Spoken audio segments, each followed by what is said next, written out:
Facebook monetise गर्नको लागि कतिवटा फलोअर्स चाहिन्छन् अनि अरु के कन्डिसन पूरा गर्नुपर्छ त? फेसबुक मोनेटाइज गर्नको लागि 10k फलोअर्स चाहिन्छ भनेर लेखेको कमेन्टहरु पोस्टहरु मैले धेरै देखेको थिएँ, तर एक्चुअली त्यो गलत हो। हामीलाई फेसबुक मोनेटाइज गर्नको लागि 10,000 जना फलोअर्स चाहिदैन। मेरो आफ्नै अकाउन्ट पनि मोनेटाइज भएको छ, त्यसकारण फेसबुक मोनेटाइज गर्नको लागि 10k फलोअर्स चाहिदैन भनेर म तपाईहरुलाई प्रुफ पनि दिनेछु। क्वेशन आउँछ मोनेटाइज गर्नको लागि 10k फलोअर्स चाहिदैन भने के कुराहरु भयो भने मोनेटाइज हुन्छ त?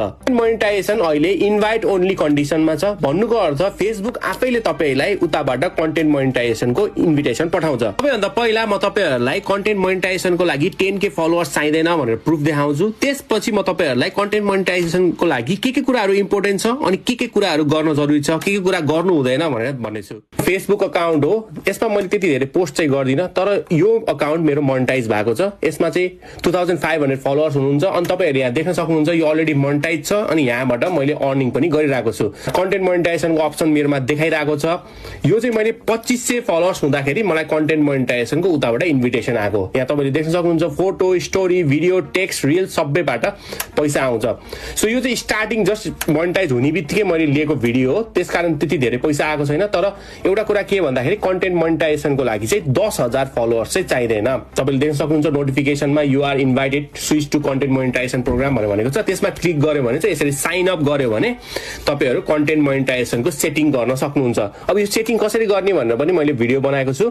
सो एज अल भन्दाखेरि कन्टेन्ट मोनेटाइजेसनको लागि यहाँ तपाईले देख्न सक्नुहुन्छ you are eligible for start with content monetization भनेको छ, तर मेरो 2500 फलोअर्स मात्रै हुनुहुन्छ।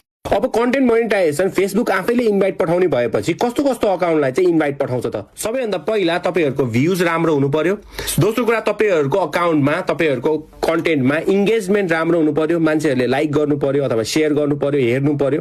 इन्गेजमेन्ट राम्रो भयो भने चाहिँ कन्टेन्ट मोनेटाइजेसन पाउने चान्स चाहिँ एकदमै बढी हुन्छ। अनि अर्को कुरा तपाईहरुको अकाउन्ट क्लीन हुनु पर्यो, भायोलेसन हुनु भएन। तपाईहरुले नराम्रो भिडियोहरु हाल्ने अथवा भिडियोमा गएर नराम्रो कमेन्ट गर्नु भयो भने पनि कन्टेन्ट मोनेटाइजेसनको अप्सन आउँदैन। कति धेरै जनाको 40-50 हजार जना फलोअर्स हुनुहुन्छ, केही भायोलेसन गर्नु भएको छैन, तर उहाँहरुले गरेको नराम्रो कमेन्टले गर्दा उताबाट तपाईहरुको कन्टेन्ट मोनेटाइजेसनको अप्सनै दिदैन। त्यसकारण यदि तपाईहरुले कमेन्ट पनि नराम्रो गर्नुभयो भने अनि तपाईको त्यो कमेन्ट कसैले रिपोर्ट गरिदियो भने चाहिँ तपाईहरुले कन्टेन्ट मोनेटाइजेसन पाउनुहुन्न, जति नै भ्यूज भए पनि इन्गेजमेन्ट भए पनि।